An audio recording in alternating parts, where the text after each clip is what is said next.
Hello and welcome back to another episode of the SuperCoach Corner podcast. And today we have something a little different for you. So it's just going to be me here with you today.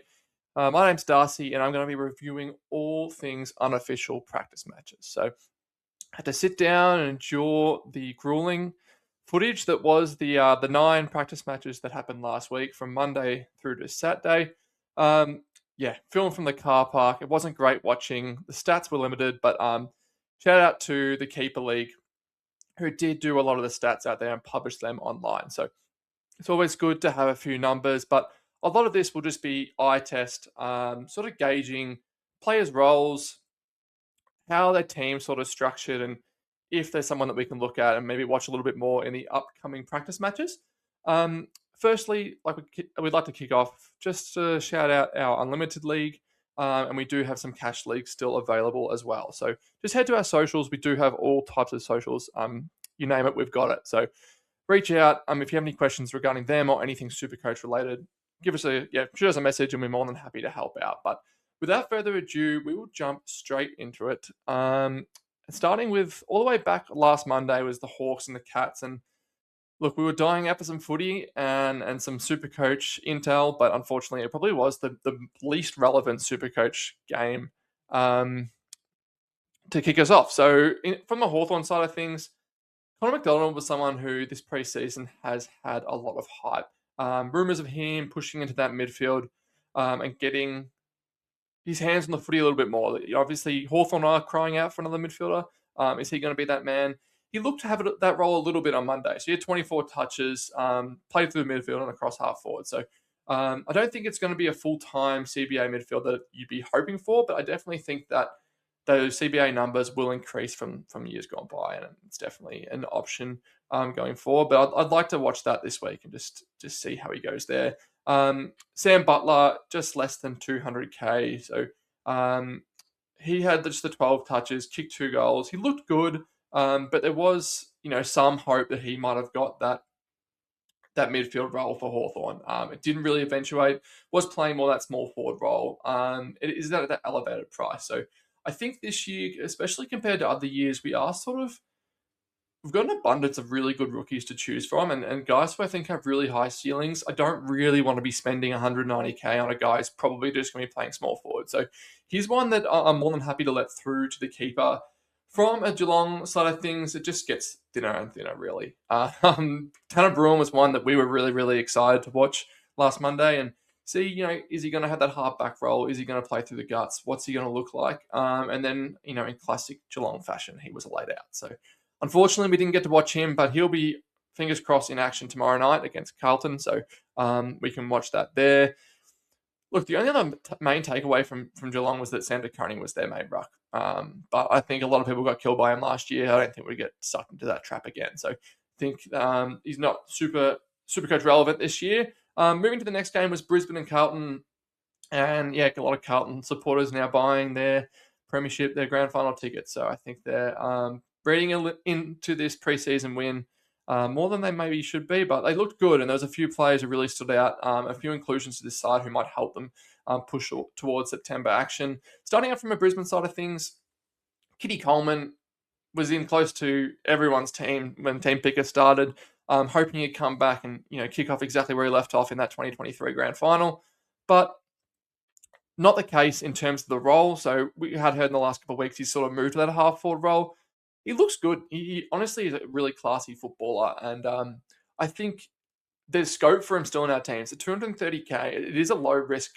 It's not a high price to be paying, and there's definitely a chance that he can, average 70, average 80. I don't think he has. Obviously, that half forward role doesn't have the same high ceiling that half back role does. So I'm not as keen on it, but the DPP could be really handy as well. So got involved early, kicked a goal, had a couple goal assists, so he looked nice. Dan Hannibal, he really struggled to get into it. High draft pick, obviously going to be a star, but obviously a really stacked Brisbane lineup. It might struggle for him to get his hands on the footy and really dominate Supercoach early. So one, like I said, with lots of other options, probably isn't on our radar. From a Carlton side of things, Jagger Smith passed every test that he had on that Wednesday night. Eye test looked good. He played on limited minutes, had 13 touches, but it looked like he had a lot more of it. So obviously he was locked before that game. He would have been a lock no matter what happened, but he's still a lock now. Ollie Florent, I thought looked good. Played off halfback, had 19 touches, 5 marks. It is a nice role. He's sitting at just over 300k as a midfielder, so it's a super awkward price. But if you're wanting to go a little bit different, have a little bit of mid-price madness going on, you'll see this week my team reveal will be coming live on all platforms as well. So you'll know that I'm really keen on a few mid-prices this year, and here's one that's definitely been on my radar. He's not on my team, but the halfback role is really hard to pass up. So I don't mind it. From a bad side of things from Carlton, I think Liam Reedy, it's pretty much firming that he is the second choice now. I still like it. I still like it as a pick, and it's that R3, good DPP. He might have the chance to solo rock at some stage throughout the year, but if he's playing, yeah, I like it. But you're going to be picking a non-playing player anyway on your bench, so I still think he's the guy to go at R3. And then Harry Dean was the last one. Pretty popular rookie selection as that key defender, especially with Jacob Wiedering going down in that Origin game, but didn't really show too many signs that we should be locking him away. So that sums up that game. We'll jump into the Dogs and the Swans. There was a few good signs from the Dogs side, and recently in the last couple of days, we've heard that Bailey Dale has gone down with a knee injury, which will keep him out for a little bit. So a couple guys that could step into his shoes. Connor Butterick is someone that we're huge on here at SuperCoach Corner. 22 touches, 8 marks, playing across halfback. 245k, eligible in the forward line. He'll get that DPP. I think it's really, really good buying. The floor seems really high for Butterick in that role. They'll want to use his foot skills off halfback. He's a really composed footballer. He's played a lot of footy. He's an experienced head, and they went out and sought him for a reason. So he had something they wanted. They're going to be using him across halfback. I really like the pick in a forward line that we're struggling for options this year. And then Jax is the other one who was obviously a highly owned rookie coming into that game, but he had 22 touches and just looked so composed for a guy who hasn't made his debut yet. So he's a lock at this stage as a rookie in our defense, and you could probably play him on field with no worries at all. And Joel Frazier is probably the last one from a Dogs point of view. He said that he's trained all preseason as an inside mid, played inside mid, and he passed the eye test. He did exactly what he needed to do. Again, another forward option. If he can play majoritively mid, he can really, really break out, I think. The only issue with him is the role. It's Bevo. Can we trust it? Is it there to stay? Who knows? We just got to wait and see. I think this week will be huge, and obviously Dougie's have opening round as well. So we'll get 2 more looks at Freo before round 1, which would be good, and some more set-in-stone stats. We'll get some CBA numbers. We'll get some time on ground numbers, those sort of things, and see where he sits in that pecking order for the Dogs. Moving on to a Swans point of view, a couple of their big dogs just start. Heaney, Goulden looked unbelievable. Goulden, is really highly owned, and so he should be. He should really break out. I think it's good buying, and Heaney's someone that I think is flying under the radar heaps. We've talked about him a lot here on this channel in this preseason, and I think he might feature in our sides going into round 1. But he starred, and someone that you could definitely lean towards in your teams. Charlie Curnow, likewise, he looked back to his best and comfortable in his new team. I think you often see key forwards sort of struggle when they're moving across to a new club, and it sort of takes them a little bit of time to get their footing right. Not for Charlie Curnow. I mean, obviously it was just an unofficial practice match, but he looked really good, kicking his 4 goals. And the last one to touch on is probably Jai Sarong. Didn't blow anyone away, but I thought he did some really nice things. And he looked nice. The role was exactly what you wanted as that third intercepting defender. Took a couple nice marks. He's not going to be a 95 average defender that's going to win you SuperCoach, but I think he could be a nice little D7 option just to tick away as long as he's getting games. Moving on to the next game is Gold Coast and St Kilda. St Kilda side of things, I think it just answered a lot of questions that we had. Not that they were big questions. I think Flanders and Philippou assured them that they're locks in our size and there's no more questioning that whatsoever. So Flanders will be F1 or F2 coming towards the end of the year. That role is exactly what you want, racking out the poo in the midfield and then even drifting back and taking out kick-ins. So it's SuperCoach Gold what Flanders is going to do this year, and Philippou likewise. I think he's just a must-have at 160k. Jack Carroll was a big one, rumoured that he would be moving to halfback, and he did so in that game, had 17 touches, took 11 marks. If he's playing, I think he's a lock on your bench in your midfield. It's just such a good role that you can't pass that up. So, yep, that's really good. And then the other St Kilda takeaway, I think, was the Tom De Koning Marshall ruck share was just not the split that you'd want. I know Tom De Koning features in a lot of people's sides, hoping that he'd get more of the ruck than what I was sort of expecting, but it's exactly what you think. Tom De Koning took the first centre bounce. I think Marshall took a ruck contest about 3 or 4 minutes in. So they're going to pretty much share that, as they should. They're both great rucks, but I don't think it makes them very SuperCoach relevant. From a Gold Coast side of things, Christian Petrarca played a full-time mid-roll. It's sort of hard to look into because they didn't have Noah Anderson. They didn't have Matt Rao with that finger injury. So there's a few guys missing from that lineup. But, if he's playing midfield, I think it's really good buying. Leo Lombard looked nice. Someone that seems to be firming towards a round one berth. And obviously a SuperCoach berth for us as well. A really nice price of 119k, I believe, in your forward line. And then Brody Euland is probably the other one that we were looking at. At that elevated price, I think he struggled a little bit. Obviously, there's that funny footage of him cramping late in the game. It's his first competitive hit out against, men, so all like AFL standard men. So I think he'll warm into it a little bit. Obviously, he's a star, but just hope that in the next couple of games, again, we'll get opening round to look at him too, but it is that elevated price. So I think I really want to be convinced with, I think I said Brody Euland, but with Zeke Euland, to want to pick him and to start him. So, yeah, I'm not quite convinced yet.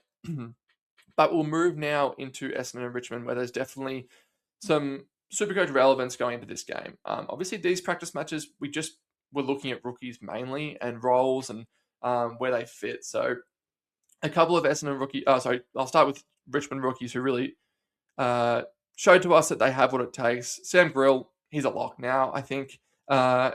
We've seen great footage of him in the preseason, looking like he's going to be that man across halfback for Richmond, and he showed that in that game, had 26 touches, and just showed really good line-breaking ability. And Sam Lawler passed the eye test as well for people wanting to start him.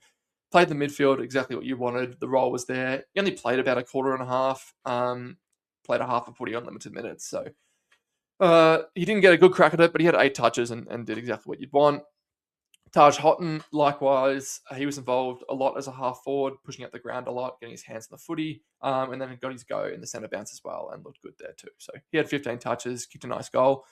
It's a bit of a left field option, but he is a very talented youngster, and hopefully if he gets that role and dominates there, could become SuperCoach relevant quicker than we would have expected. And then Josh Gibcus is a highly owned rookie. He was quiet, but he's a key defender at the end of the day. That's exactly what you'd expect. So I wouldn't be too scared off on that. As long as he's keeping his body right, I think he'll build into the season and build into his AFL career. He just needs a bit of continuity. So I still like the Gibcus pick.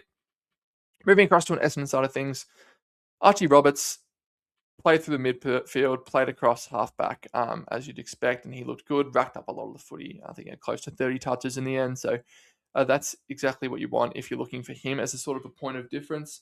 Lockie Blackiston's a big one. He won that ruck battle against Nank, which is huge for someone who's never played as a ruckman in AFL footy. He obviously played a lot of waffle footy as a ruckman, had really good numbers there. And then coming up against Nank, who's a well-established ruckman and played a lot of good footy in his time at AFL level. So that was a huge win for Blackiston. I think he's really suits the new ruck rules, has a good leap on him, moves really well. At just under 300k, eligible as a defender only, it's awkward buying, but every day I'm coming more around to this pick. I think he can average 90 for the first 6, 7, 8 rounds of the season before Nick Bryan comes back. And by then he's made you 100, 150k and you can look to move him elsewhere. So, and who knows, he might even keep the spot as number 1 ruck. So it's hard to tell. Moving on, Dyson Sharp looked okay. He got his hands on the footy a lot, especially early, but his disposal was a little bit shaky. I mean, you sort of expect that from a youngster playing his first competitive hit out, but yeah, I'd like to watch it again. I don't think it would have translated very well to SuperCoach scoring. So, yeah, that's definitely one to watch. But his teammate and from his same draft class as well, in Jacob Farrow, looked really, really good. He missed the start of the game, so he was on somewhat limited minutes, but had 15 touches after being ejected late.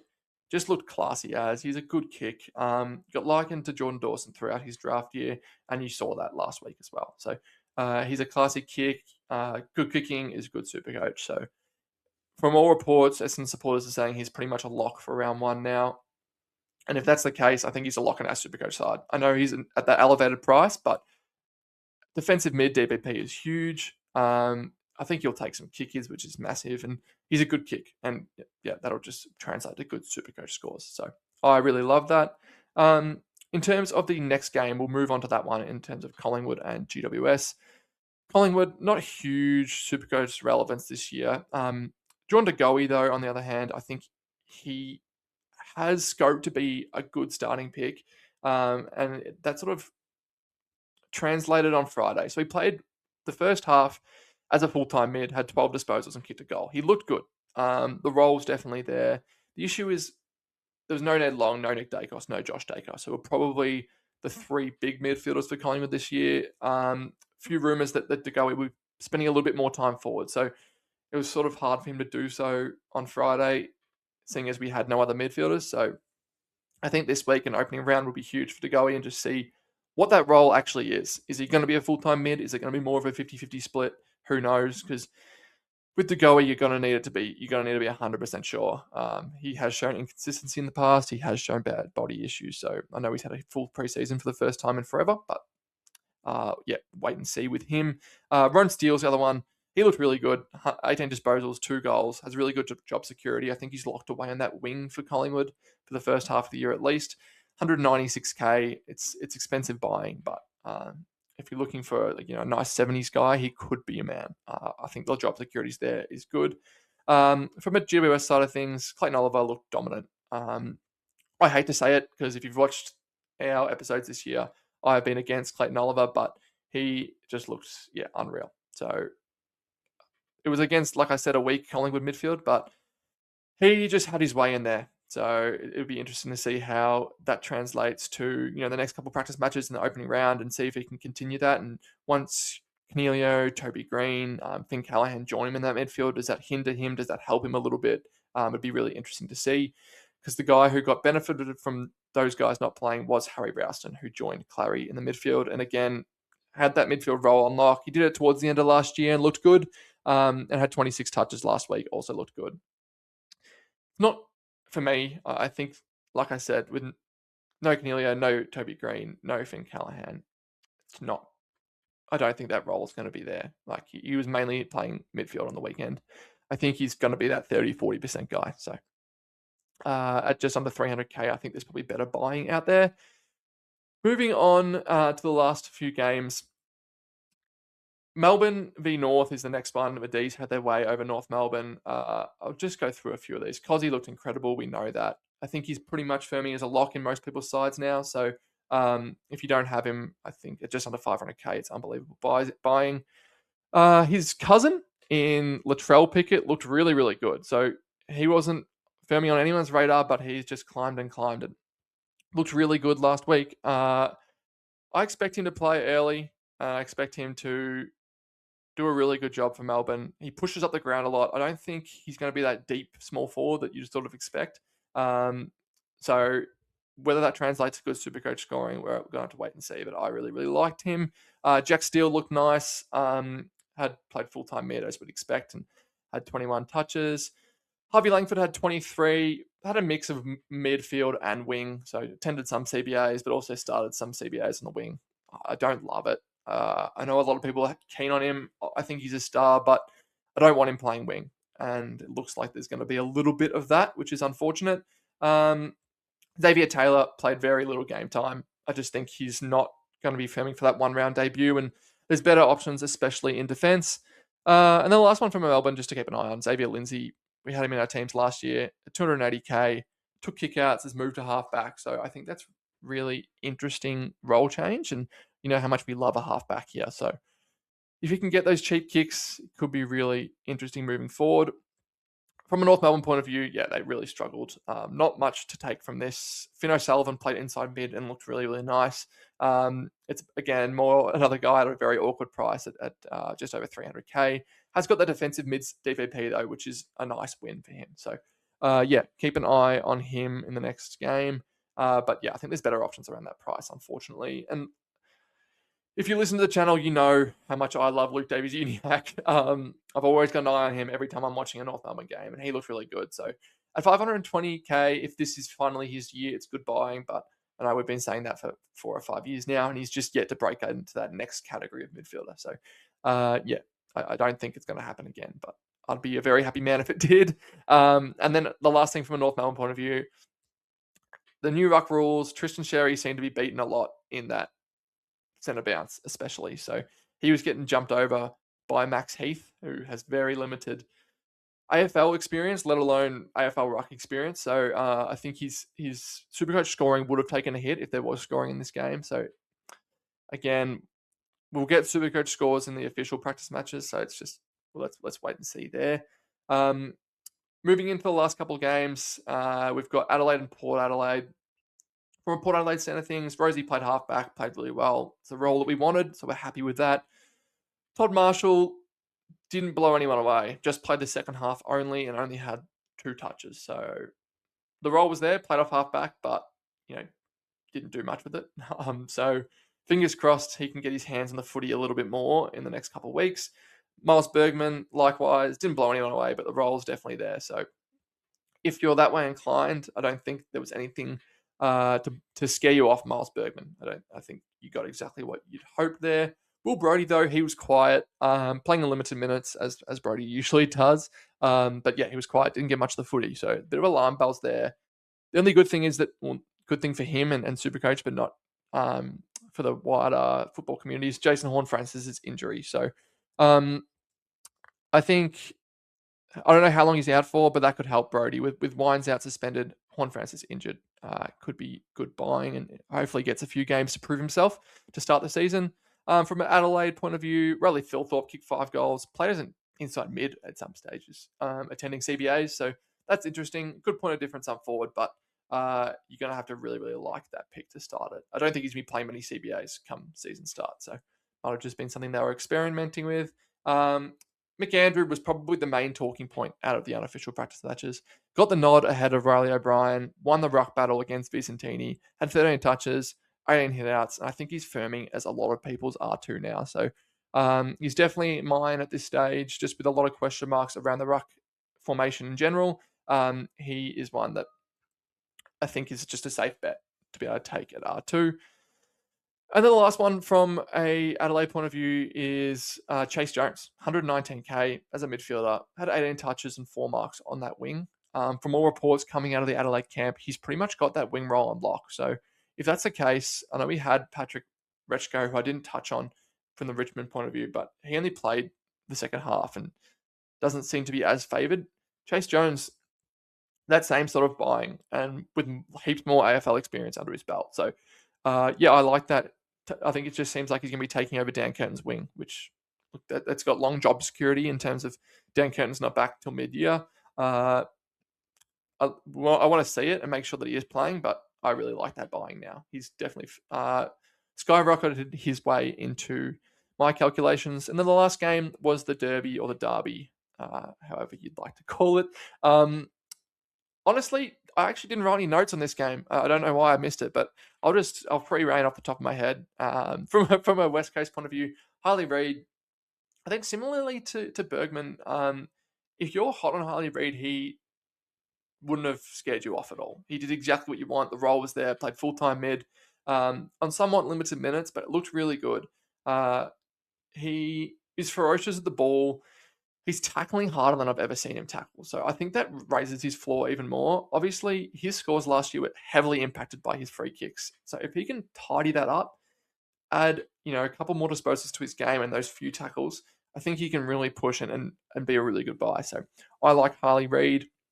Josh Lindsay came into the game. He looked nice. They like his ball use off halfback. So I think as long as he's playing round 1, he's a lock in our sides. Ryan Marich, the face of the pod, I'm actually coming around to it. It's crazy to say. I was talking to Tyson today about it. At first it sort of became like a little bit of a meme after the way he finished off last year, moving to a wing, but he's taking kickouts. Tom McCarthy's moved to the midfield. That halfback is his. He looks like he's moving better than he did last year.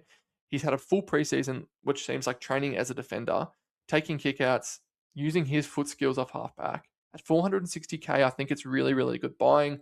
I want to watch it again this week, but he's skyrocketed his way into my calculations. I know there's probably a lot of bias there, but yeah, he's definitely thereabouts. Devin Robinson, he looked really good, had the role what you'd want. Harry Schoenberg played a little bit off halfback, but looked okay. Again, this is all just off the top of my head. From a Freo point of view, no Sean Darcy. So Luke Jackson played majority in the ruck, so we didn't really get to see him as that midfielder that we were sort of hoping for. But fingers crossed we can see that in the next couple of weeks. I know they're not playing opening round, so we'll just see them in the the official practice match, and fingers crossed he shows us something there. Other than that, from a Freo point of view, there wasn't really much to talk about. So that sort of sums up the unofficial practice matches. As I stated at the start, we don't want to read in too much to these. I know there's a lot that's been done in years gone by where you read in a little bit too far and you might make a mistake starting your side. So for us, it was more about the rookies, seeing how they played, get a good first look at them, understand the role that particular players might be playing. If there's been a rumored role change, is that something that was experimented in these practice matches? For the most part, it was, and there wasn't really many curveballs that we saw that came our way. So, it was good to watch, good to get a few ticks on the board in terms of some players we're looking at. And now we're looking forward to the official practice matches this week. So there'll be some better camera work, which is great. I can't wait for that. I think we've been taking that for granted in years gone by. And there'll be more players that didn't play last week that we're looking forward to playing this week. So we'll have another episode coming up this week about players we're looking forward to seeing this week in the official practice matches, starting on Wednesday with Geelong and Carlton. So again, if you have any questions, feel free to reach out. But thank you for listening, and we'll speak to you soon.